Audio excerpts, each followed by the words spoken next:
ফলতার ঘটনার জাহাঙ্গীরকে ছাড়াতে তার স্ত্রী প্রচুর লোক নিয়ে জমায়েত হয়েছিল, শেষমেশ তাকে গ্রেপ্তার করা হলো এবং আইন শৃঙ্খলার জনিত ক্ষেত্রে সরকারের বক্তব্যই পরিষ্কার যে কাউকে এই ধরনের কোনো সুযোগ দেওয়া হবে। একেবারে আইন শৃঙ্খলার প্রেক্ষিতে প্রশাসন এবং পুলিশের কাজে যদি অন্যায়ভাবে কোনো বাধা দেওয়া হয় তাহলে রেয়াত করা হবে না। জাহাঙ্গীরের বউ বা তার সঙ্গী সাথী বা তাদের সঙ্গে যারা থাকতো, এই সমস্ত গুন্ডামি বদমাশি লুট তরাজ চালাতো, তাদের স্ত্রীরা একত্রিত হতেই পারে এবং তারা এই ধরনের ঘটনা ঘটতেই পারে, কারণ এই সমস্ত অর্থেই তাদের চলতো, সংসার বৈভব সমস্ত কিছু। সুতরাং তারা এই ধরনের আন্দোলন করতেই পারে, কিন্তু প্রশাসন এবং পুলিশ তারা তৈরি থাকবে, সতর্ক থাকবে যে এই ধরনের এলিমেন্টদের, তাদের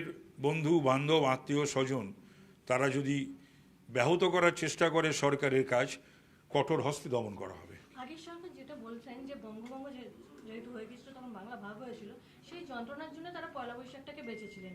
কিন্তু যদি ভারতের অন্তর্ভুক্ত না হতো বাংলা আজকে, তাহলে পরিস্থিতি কি অন্য? কে বলছে এটা? এই কথাটা কে বলছে? আগের সরকারে কে বলছে শুনি না। মুখ্যমন্ত্রী বলেছেন। হ্যাঁ, মুখ্যমন্ত্রী নিশ্চয়ই ইতিহাস জানেন না।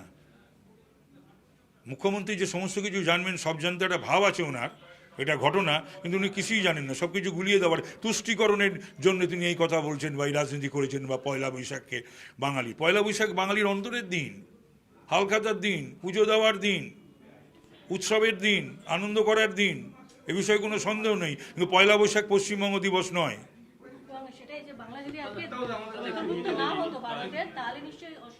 তাহলে উনি কোথায় থাকতেন আজকে? যদি অন্তর্ভুক্ত না হতো উনি কোথায় থাকতেন?